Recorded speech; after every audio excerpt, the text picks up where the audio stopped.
오늘 허락하신 말씀은 마태복음 2장 1절부터 12절까지 봉독해 드립니다.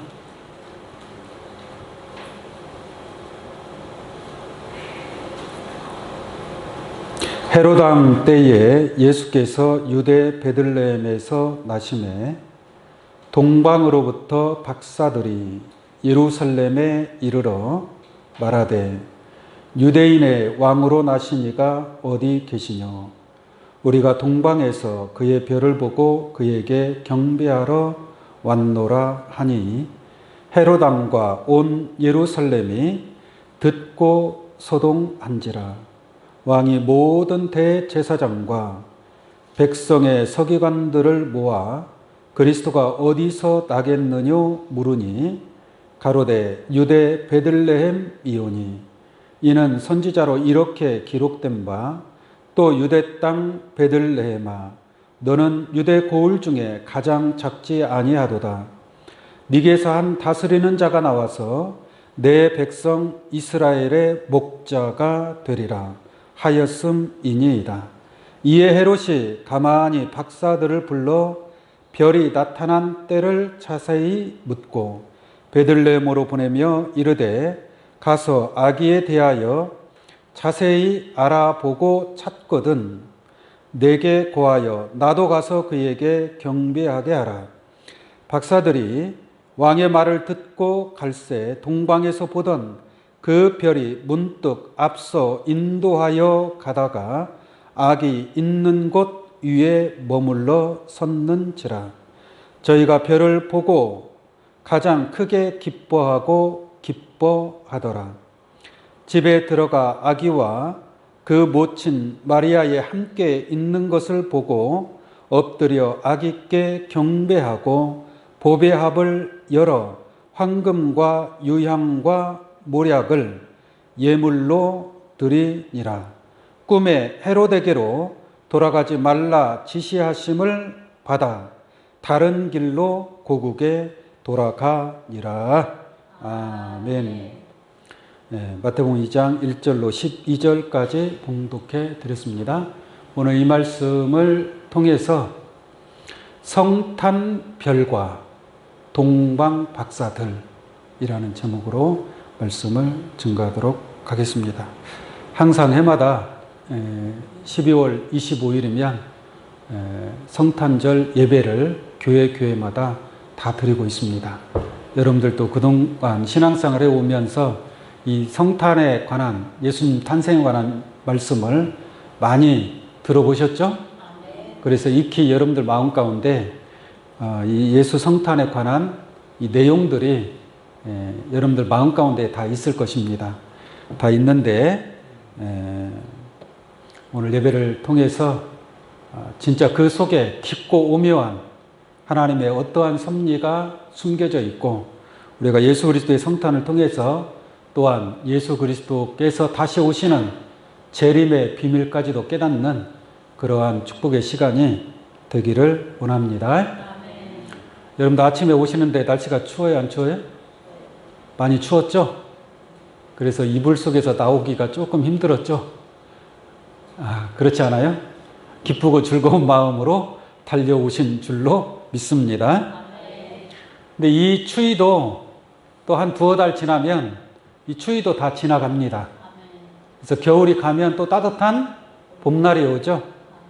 이거 막을 수 있어요, 없어요? 이거 막을 수 없습니다.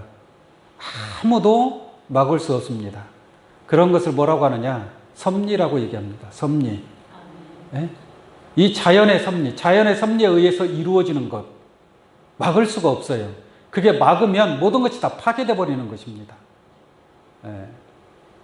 따뜻한 봄이 오지만 또 봄날도 금방 지나가요, 안 지나가요? 또 금방 지나가죠. 또 더운 여름이 오고. 그래서 봄, 여름, 가을, 겨울이라는 것은 하나의 자연의 섭리예요. 얼마나 많은 자연의 섭리가 있습니까? 그 자연의 섭리를 막을 수가 없습니다. 그런데 성경은 자연의 섭리가 아니라 자연의 섭리 플러스 하나님의 섭리입니다. 하나님의 섭리. 그래서 하나님의 섭리도 막을 수 있어요? 막을 수가 없습니다.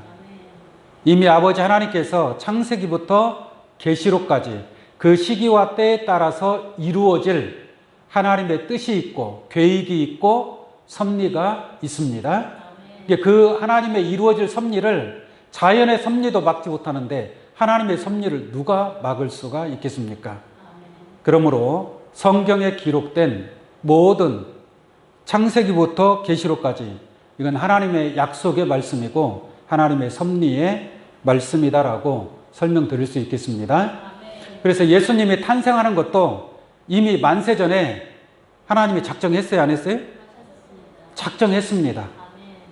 예수님이 탄생하실 것을 예수님 때에 하나님이 계획하신 게 아니고 이미 창세기 1장 1절에 태초에 하나님이 천지를 창조하시니라 그랬죠?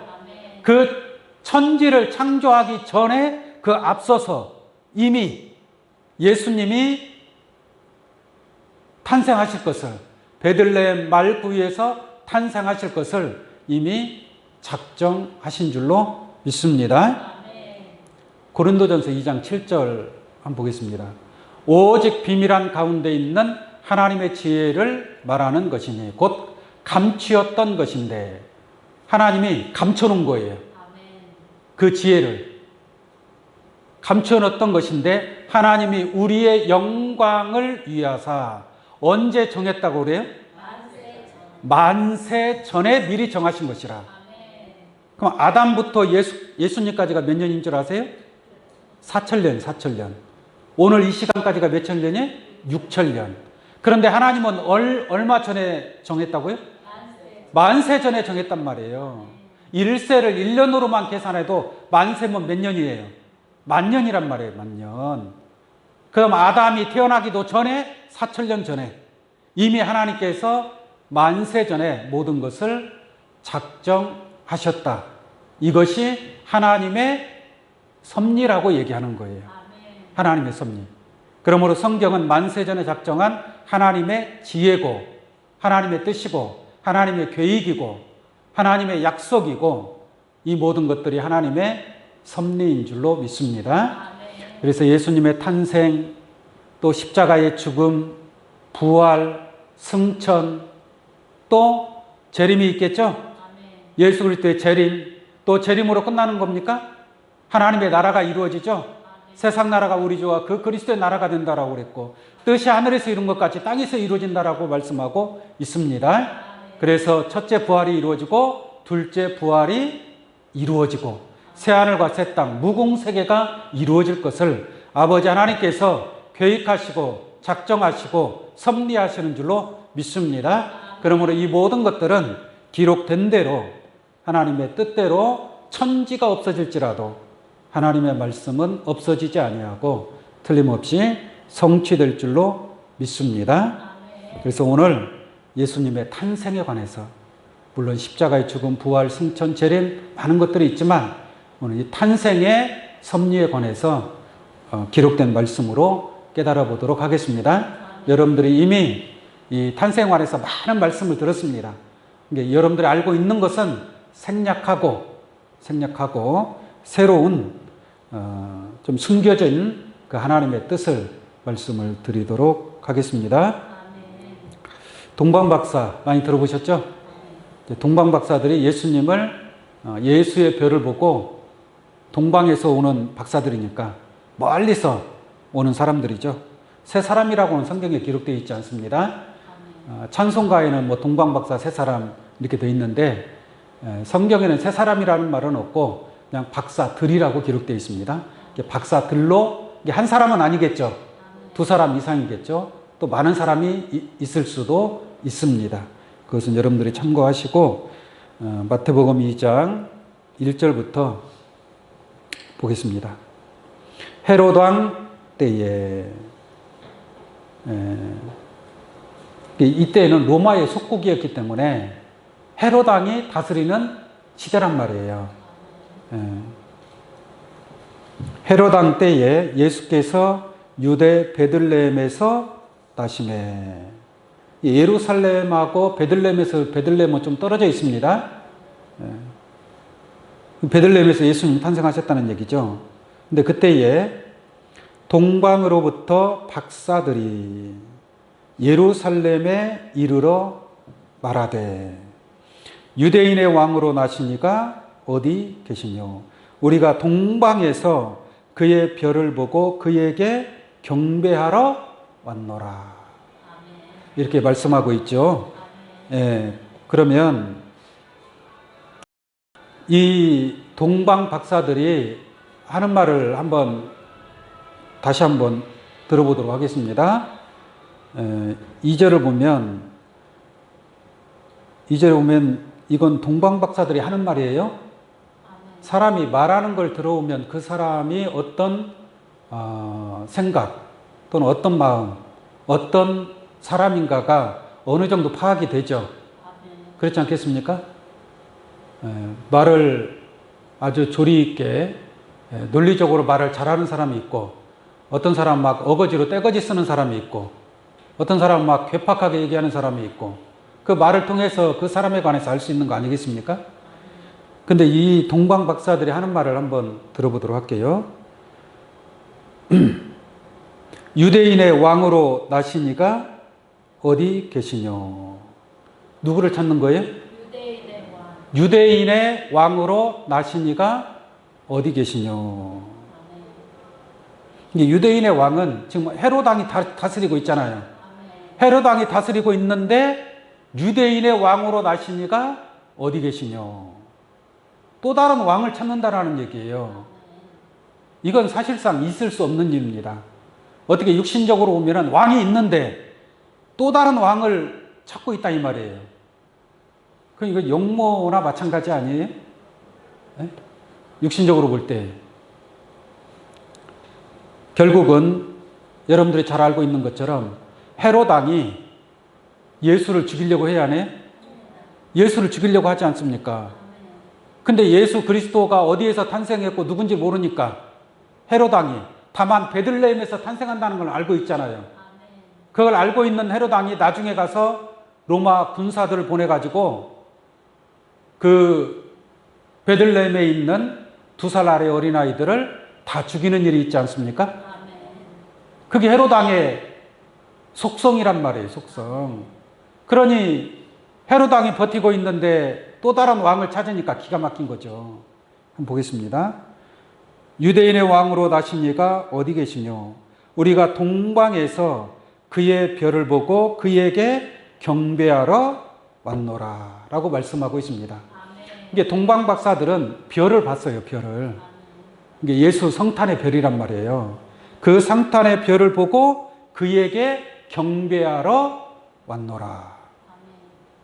이렇게 동방 박사들이 얘기를 하거든요. 근데 이렇게 말을 하려면 우리가 언뜻 생각할 때에 그 메시아, 그리스도, 왕을 기다리던 사람들이 있죠. 그들이 누구냐면 바리새인 율법사. 예수님 당시에 율법의 말씀을 전파하는, 율법의 말씀을 증거하는 그러한 서기관들, 율법사들이 있죠. 그 사람들은 성경을 잘합니다. 성경을 잘한단 말이에요. 그리고 그 사람들도 메시아를 기다렸습니다. 로마의 속국에서 우리를 해방시켜줄 그러한 위대한 지도자를 기다렸던 그 시대였다란 말입니다. 그러니까 하나님께서 그 예수님의 탄생의 비밀을 그렇게 기다리고 그렇게 하나님을 믿고 주여 주여 외쳐 부르던 그 서기관들과 바리새인들, 제사장들, 그 사람들에게 보여주지 아니하고 이 동방 박사들은 유대인도 아닙니다. 유대인도 아니고 이방 사람이란 말이에요. 어디 사람인지 몰라요. 동방이라는 나라가 정확하게 어딘지 모릅니다. 그게 페르시아인지 바벨론인지 아라비아인지 몰라요.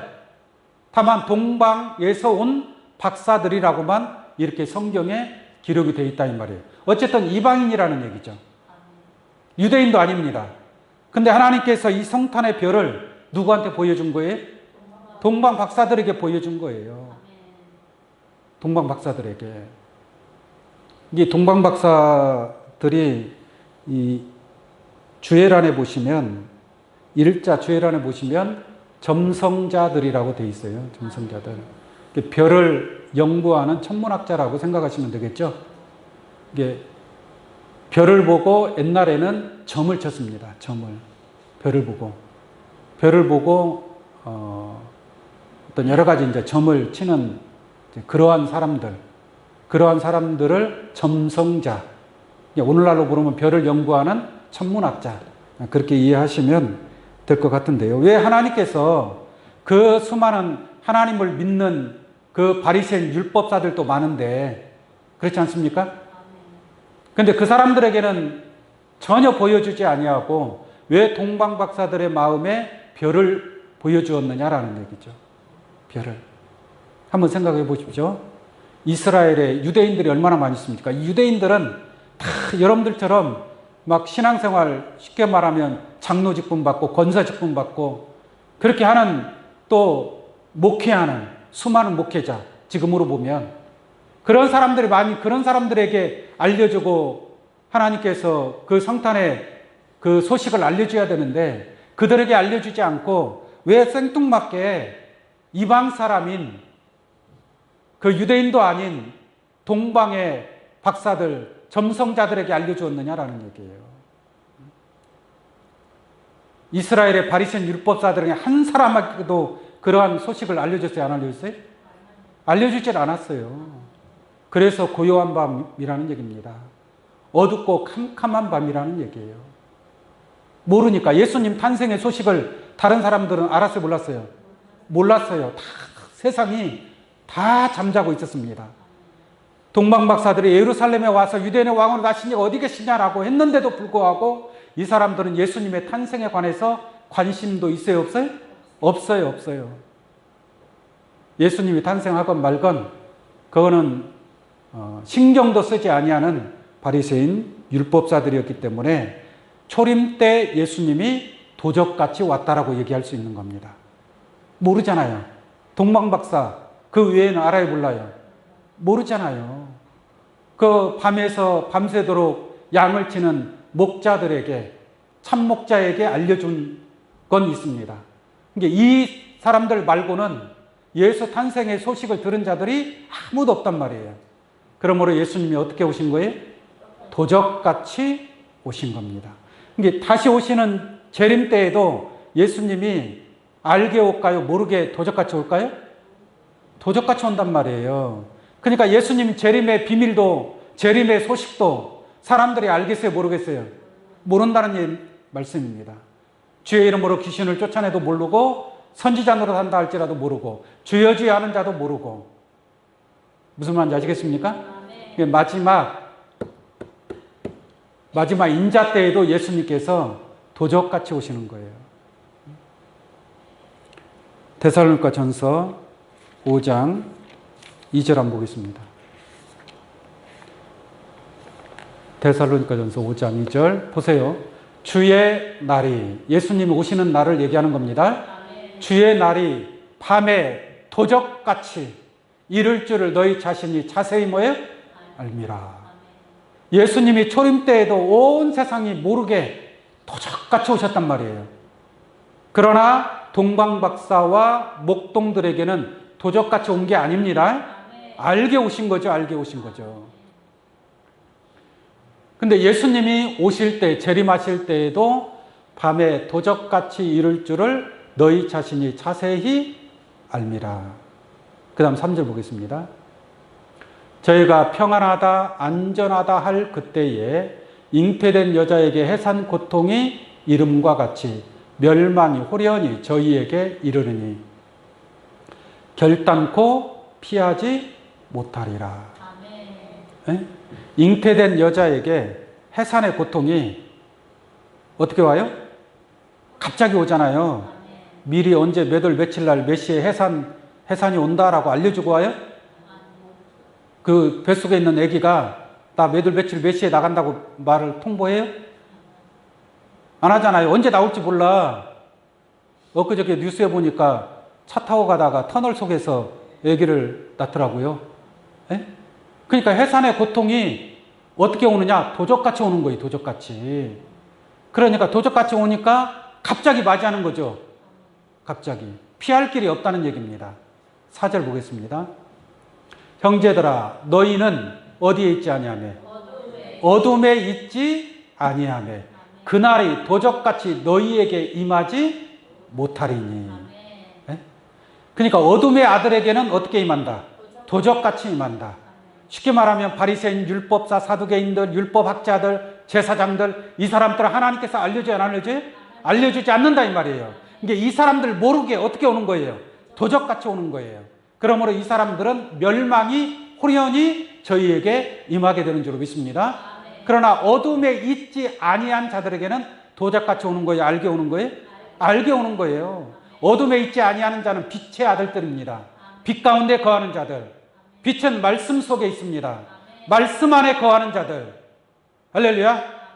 말씀이 없는 자들은 어둠 가운데 거하는 자들이고, 말씀이 살아서 움직이는 하나님의 진리의 말씀이 여러분들에게 육신화되어지고, 말씀이 육신화되어져야 될 거 아니겠습니까?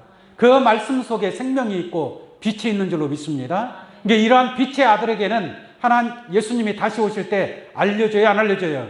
알려주는 거예요. 왜? 빛이 있으니까 저절로 알게 되는 거예요. 그러나 말씀이 없는 자는 주여 주여 교회 나가고 봉사하고 충성하고 오늘 성탄절 예배를 아무리 거룩하고 아름답게 수많은 그 틀이 장식을 하고 예배를 드린다고 해서 하나님이 그 탄생의 비밀을 알려주는 것이 아니다 이 말입니다.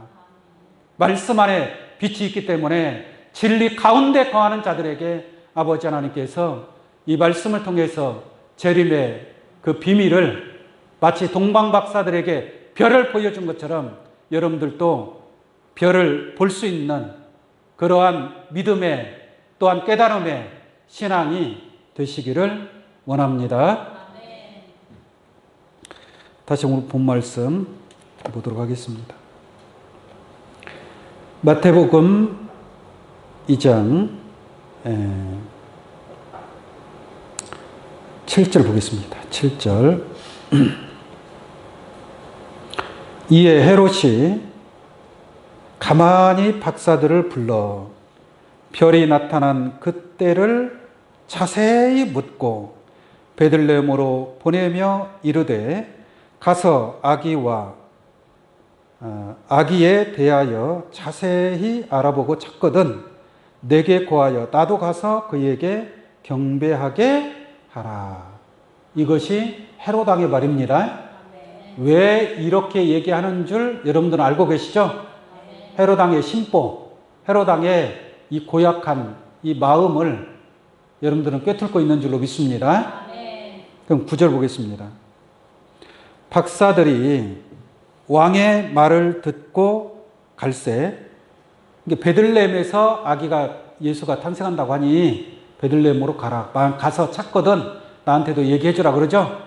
그래서 그 말을 듣고 이 동방 박사들이 또 가게 됩니다. 베들레헴으로 가게 되는데 다시 볼게요. 9절.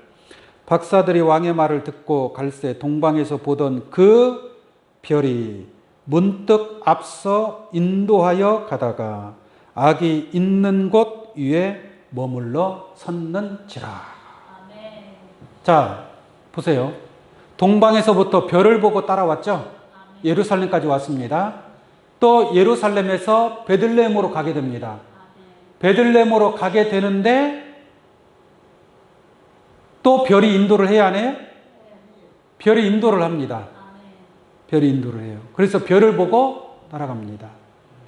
이들은 점성자라고 그랬잖아요.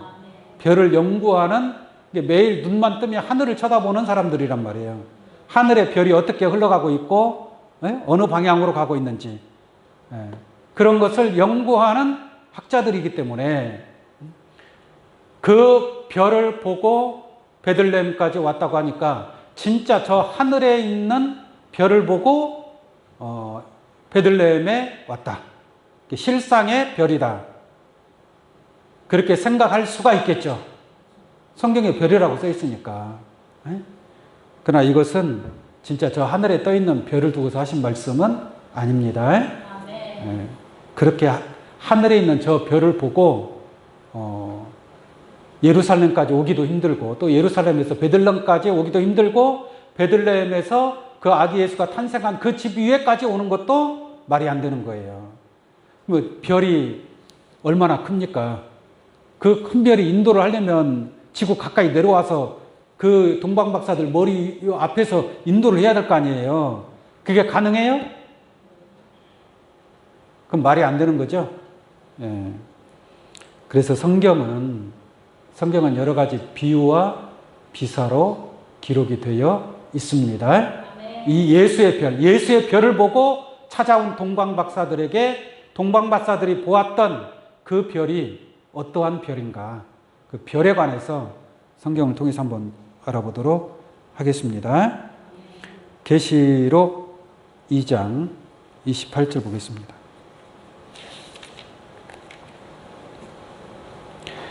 계시록 2장 26절부터 보겠습니다. 계시록 2장 26절부터 이기는 자와 끝까지 내 일을 지키는 그에게 만국을 다스리는 권세를 주리니 라는 말씀이 있습니다. 이게 이기는 자도 결국은 사람이죠. 끝까지 내 일을 지키는 자도 뭐예요? 사람. 여러분들 자신이 이기는 자라고 생각을 하세요. 여러분들 이길 거예요? 질 거예요? 어차피 이길 사람들이잖아요. 끝까지 내 일을 지켜나갈 자들이잖아요. 중간에 떨어져 나갈 사람 혹시 있어요? 없잖아요. 한 사람도 없겠죠. 여러분들이 이기는 자고 여러분들이 뭐예요? 끝까지 내 일을 지키는 자라고 생각을 해보다 이 말이에요. 네? 그 다음에 27절 그가 철장을 가지고, 그가는 누구냐면 이기는 자와 끝까지 내 일을 지키는 자들을 얘기하는 겁니다. 그 권세를 받았으니까 그가 철장을 가지고 저희를 다스려 질그릇 깨트는 것과 같이 하리라. 나도 내 아버지께 받은 것이 뭐예요? 그러하니라. 예수님도 하나님으로부터 만국을 다스릴 권세를 받았는데 그 권세를 누구한테 준다? 이기는 자에게 준다. 끝까지 내 일을 지키는 자에게 준다 이 말이에요.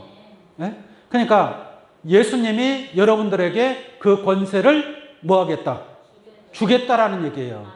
줄 때 받아야 돼, 안 받아야 돼요? 줄 때 받아야죠. 주겠다고 하는데 자꾸 사양하고 다른 길로 삐져나가면 돼요, 안 돼요? 안 되는 거죠. 그럼 못 받는 거죠, 못 받는 거죠. 이기는 자와 끝까지 내 일을 지키는 그에게 만국을 다스리는 권세를 주리니 그가 철장을 가지고 저희를 다스려 질그릇 깨트는 것과 같이 하리라. 나도 내 아버지께 받은 것이 그러하니라. 얼마나 놀랍습니까? 예수님이 하나님으로부터 받은 그 권세를 이기는 자에게 준다 이 말이에요. 이기는 자들에게. 그리고 그 권세만 주느냐? 또 뭐까지 주는 거 볼까요? 28절. 내가 또 그에게 무엇을 주리라? 새벽 별을 주리라 라고 했잖아요. 새벽 별을 주리라. 내가 또 그에게 새벽 별을 주리라. 별 있어요, 없어요? 별을 받아야지. 새벽 별을 준다고 하니까. 그럼 새벽별이 누군가 한번 보겠게요. 계시록 22장 16절 보겠습니다. 계시록 22장 16절. 나 예수는 교회들을 위하여 내 사자를 보내어 이것들을 너희에게 증거하게 하였노라. 나는 다윗의 뿌리요 자손이니 곧 뭐예요? 나는이 누구예요? 예수님이 하시는 말씀이에요. 나는 다윗의 뿌리요 자손이니 곧 광명한 새벽 별이라. 이게 예수 별을 준다는 얘기예요. 새벽에 뜨는 별, 새벽별입니다. 새벽별.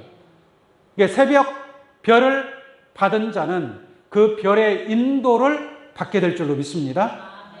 이게 동방박사들에게 그 별을 보았다고 하는 그 별은 누구의 별이었어요? 예수의 별이었잖아요. 성탄의 별이었잖아요. 그 별이 동방박사들에게 있었다는 얘기입니다. 할렐루야.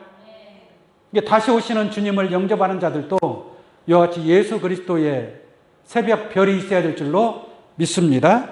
그래서 이기는 자와 끝까지 내 일을 지키는 그에게 내가 철장 권세도 주고 또 무엇도 준다? 새벽 별도 준다. 예수도 준다.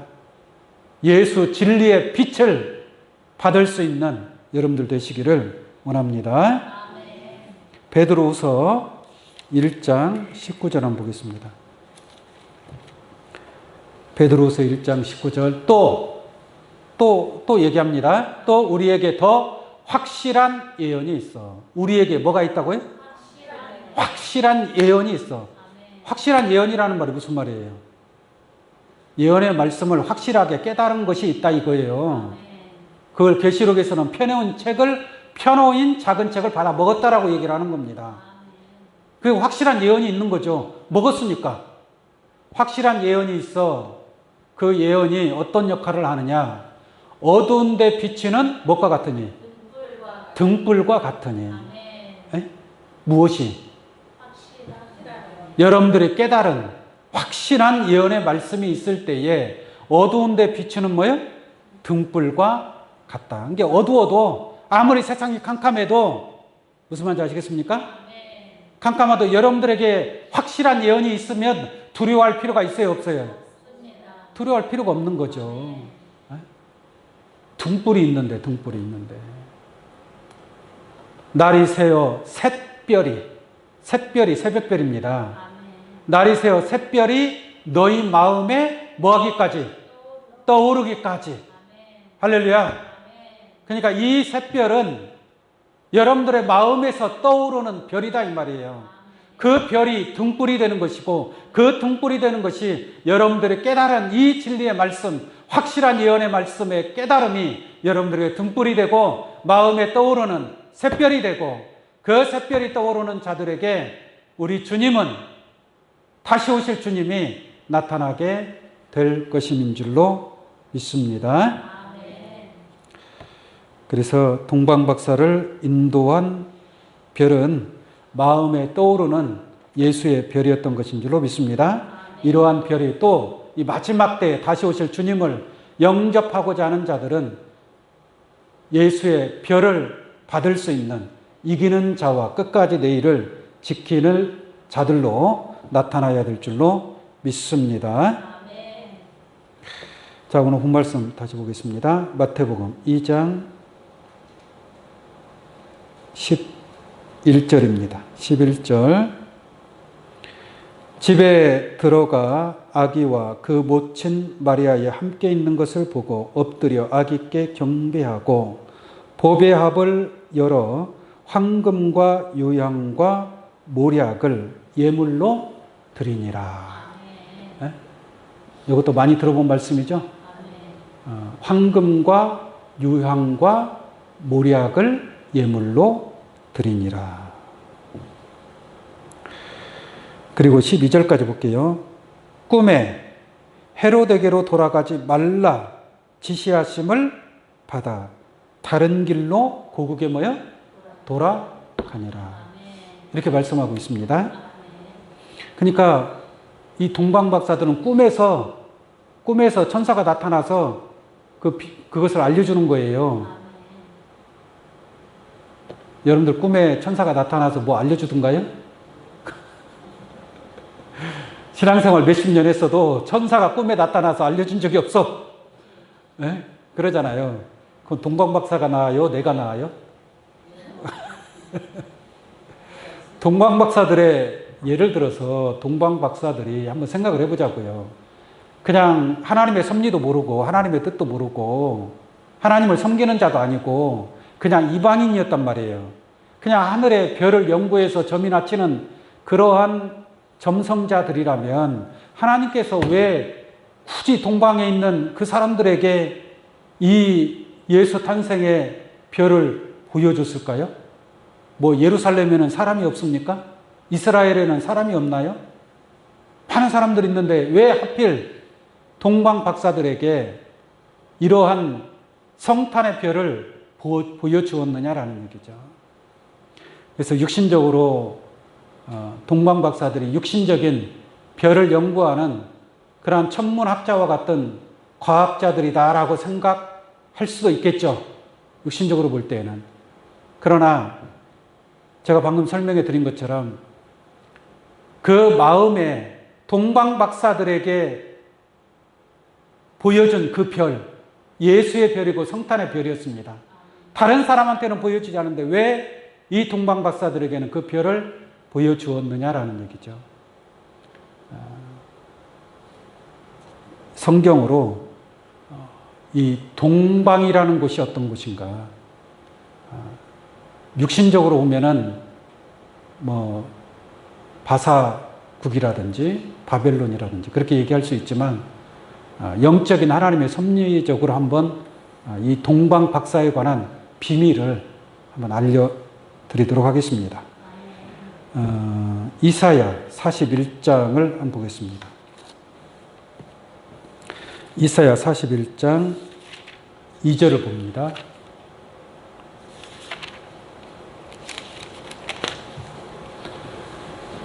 보세요.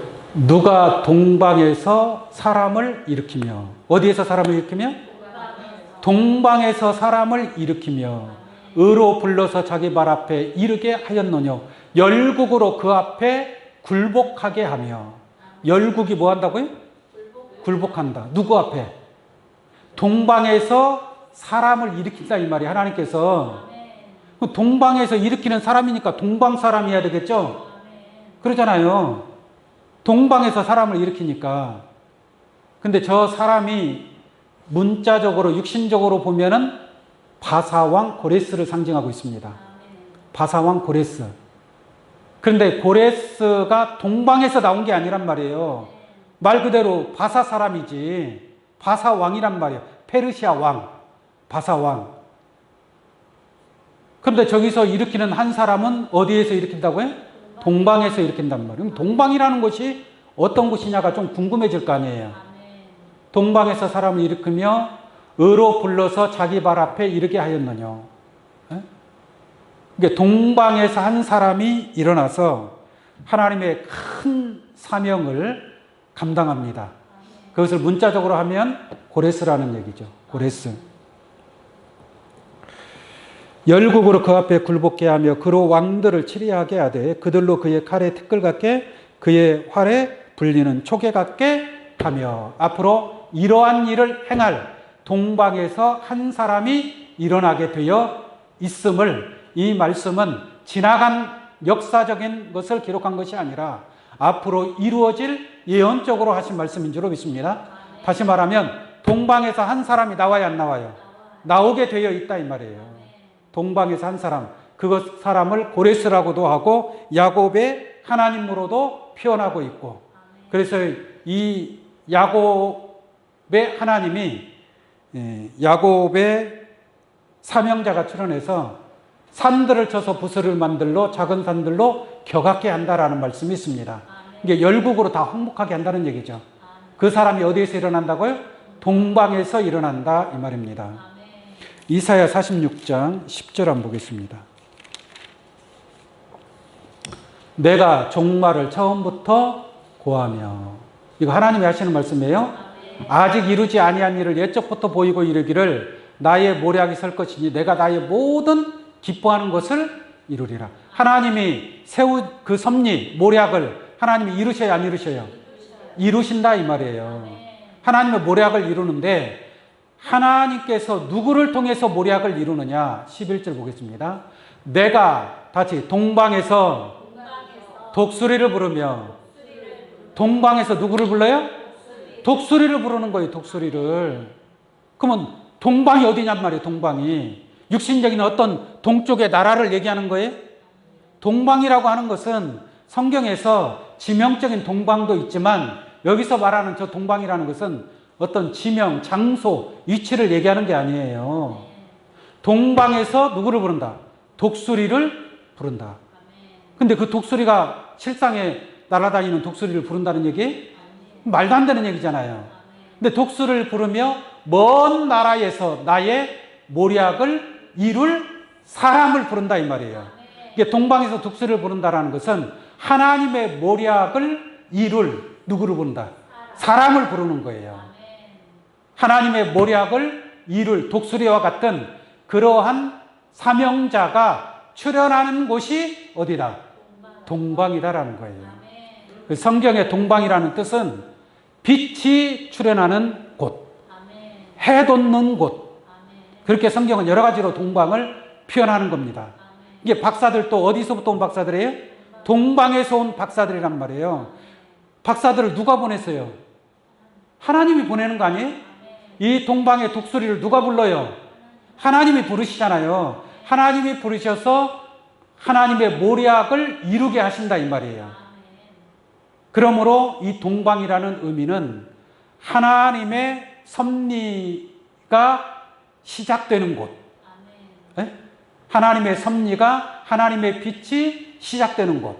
그러한 것을 성경에서 동방으로 표현하고 있다는 겁니다. 그래서 동방의 독수리, 하나님의 모략을 이룰 사람이 동방에서 출현하는 것처럼 동방 박사들도 그와 같은 차원에서 나오는 하나님이 그 동방 박사들에게 사명을 줘야 안 줘요? 사명을 준 거예요. 그래서 너는 그의 별을 보고 예루살렘까지 인도한 거예요. 만약에 동방 박사들이 없었다. 동방 박사들이 예루살렘에 찾아오지 않았다. 그러면 큰일 나는 겁니다. 큰일 나요. 동방 박사들이 예루살렘으로 왔기 때문에 또 동방 박사들이 그 아기 예수께 황금과 유황과 모략을 예물로 드렸기 때문에 성경이 이루어지는 것이고 하나님의 섭리가 이루어지는 것입니다. 그러니까 하나님께서 동방 박사를 그냥 단순하게 아기 예수께 경배하러 보내는 차원이 아니란 말이에요. 황금과 유황을 모략을 드리는 것도 그냥 단순하게 예물을 드리는 차원이 아니란 말입니다. 그 과정이 있어야만이 하나님의 뜻과 섭리가 이루어지게 된다라는 얘기예요. 계시록 7장 2절 한번 잠깐 보겠습니다. 계시록 7장 2절. 또 봄에 다른 천사가 살아계신 하나님의 인을 가지고, 하나님의 인이 뭐예요? 도장입니다. 하나님의 도장을 가지고 어디로부터 올라와요? 해 돋는 데로부터 올라와서. 이게 해 돋는 곳이 어디라는 얘기예요? 동방이라는 얘기예요. 하나님의 빛이 시작하는 곳, 하나님의 섭리가 시작되는 곳이 동방이라는 뜻입니다. 그래서 해 돋는 것들로부터 올라와서 하나님의 종들의 이마에다가 뭐 하는 거예요? 인치는 역사. 그게 구원의 섭리 아닙니까? 이게 구원의 섭리가 동방으로부터 시작된다라는 것을 우리가 깨달아야 될 줄로 믿습니다. 계시록 16장 12절 하나 더 보도록 하겠습니다. 동방에 관해서 또 여섯째가 그 대접을 큰 강 유브라데에 쏟음에 강물이 말라서, 이게 유브라데 강물이 마른다는 얘기예요. 강물이 말라서 그 다음 뭐라 그래요? 동방에서 오는 왕들의 길이 뭐예요? 예비되더라. 이게 동방에서 오는 왕들이 있어요, 없어요? 동방에서 오는 왕들이 있단 말이에요. 유브라데 강을 건너가야 되는데 그 전에는 강물이 마르질 않았어요. 근데 여섯째 대접 쏟을 때에 유브라데 강물이 마르게 됩니다. 마르게 되니까 동방에서 오는 왕들의 길이 예비되더라. 동방에서 왕들이 와요, 안 와요? 이 왕들이 하나님 나라의 왕 같은 제사장들이란 말이에요. 이 왕 같은 제사장들이 어디에서 출발을 하는 거예요? 동방에서 출발을 한단 말이죠. 할렐루야. 하나님의 섭리가 동방에서 시작되고 하나님의 빛이 동방에서 비춰지며 또한 모든 이 하나님의 섭리가 동방에서 시작된다라고 말씀드릴 수 있겠습니다. 그러므로 동방 박사들이, 이게 동방이라는 의미를 여러분들이 잘 이해하시기 바랍니다. 이게 박사라는 것은 오늘날 무슨 학위받은 박사들을 얘기하는 게 아니에요. 그냥 폭넓게 많은 지식을 가지고 있다라는 얘기죠. 할렐루야. 영적으로 보자면 여러분들에게 하나님의 말씀이 임하고 하나님의 빛이 임하고 또 하나님으로부터 큰 사명이든지 작은 사명이든지 하나님으로부터 사명을 받은 자들은 동방에서 나오는 자들입니다. 그 동방에서 나오는 자들이, 그 박사들도 그러한 동방의 박사들이었고, 그 박사들도 하나님의 섭리와 뜻을 이루기 위해 하나님으로부터 명을 받고 나온 자들이다라고 말씀드릴 수 있겠습니다. 근데 그 박사들이 황금과 유황과 모략을 드렸어요. 예물을 드렸습니다. 근데 어떤 신학자들은 그 예물은, 황금은 그리스도의 신성을 상징하고, 황금은 그리스도의 왕권을 상징하고, 변하지 않는 왕권, 또 유향은 그리스도의 신성을 상징하고, 또 모략은 죽을 장래에 필요한 물건이기 때문에 그리스도의 죽음을 상징한다. 그렇게 해석해 놓는 사람들이 많아요. 그러나 이 하나님이 보내신 동방 박사들인 줄로 믿습니다. 이 사람들이 예물로 바친 그 황금과 유황과 모략은 무엇을 상징하는 것이 중요한 게 아닙니다. 그 예물은 예수님의 생명을 보존하는, 없어서는 아니 될, 꼭 필요로 할 수 있는 그 예물이 황금과 유황과 모략이었습니다. 예수님은 헤로당이 금방 죽이려고 칼을 들고 쫓아옵니다. 그러니 천사가 빨리 애굽으로 도망가라고 해야 하네요. 애굽으로 도망가야 됩니다. 베들레헴에서 애굽까지 몇 킬로가 될까요? 네? 직선거리로 400km가 넘어요. 400km가 넘은 길을 그 아기 예수를 데리고 애굽까지 피난을 가야 되는데 돈 없으면 갈 수 있겠어요? 여러분, 아무것도 가진 것도 없는데 얼마나 돈이 없으면 아기 예수를 마구간에서 태어나게 했겠습니까? 돈만 있으면 내가 따따블로 줄 테니까 여간빵 내놔라 하면 주겠어요, 안 주겠어요? 주인이 자기 집 안방이라도 내줄 거예요, 돈 많이 주면. 그런데 요셉은 직업이 뭐냐? 목수예요, 목수. 돈이 없었어요. 그러한 그 예수님의 가족이 애국까지 도망을 가야 되는데, 피난을 가야 되는데 아무것도 없이 어떻게 합니까? 400km, 그때 걸어서 가야 되잖아요. 일일이 걸어서 가야 되잖아요. 그러면 재물이 있어야 돼요, 없어야 돼요? 돈이 있어야 돼요, 돈이. 예수님이 거기서 만약에 도망을 가지 못하고 피난 가지 못하고 그대로 베들레헴에 머물러 있었다면 어떻게 됐겠어요? 죽는 거예요. 예수님이 죽으면 여러분들은 생명이 있어요, 없어요? 여러분들의 생명도 없는 겁니다. 황금과 유황과 모략은 예수님의 생명을 구한 거예요. 할렐루야.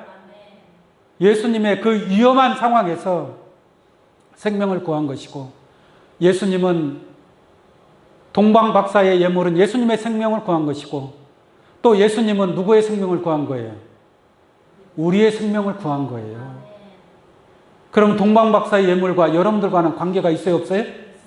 관계가 있다라는 것 아니겠습니까? 그 은혜를, 동방 박사의 황금과 유황과 모략을 통해서 우리가 그 은혜를 입었다라는 것을 깨우침 받기를 바랍니다. 오늘 이 자리에 계신 여러분들도 한 사람의 동방 박사들인 줄로 믿습니다. 여러분들이 드려진 이 예물이 하나님의 뜻을 이루고 하나님의 나라를 세우는 그런 동방 박사의 값진 예물이 될 줄로 믿습니다. 다시 오시는, 재림하시는 주님을 여러분들 마음 가운데 예수의 별이 떠올라 주님을 영접하여 주와 함께 끝까지 동행할 수 있는, 그리스도와 더불어 왕노릇할 수 있는 그러한 믿음의 사람들이 되시기를 예수의 이름으로 축원합니다. 이상은 말씀 마치겠습니다. 기도하겠습니다. 감사하신 아버지 하나님,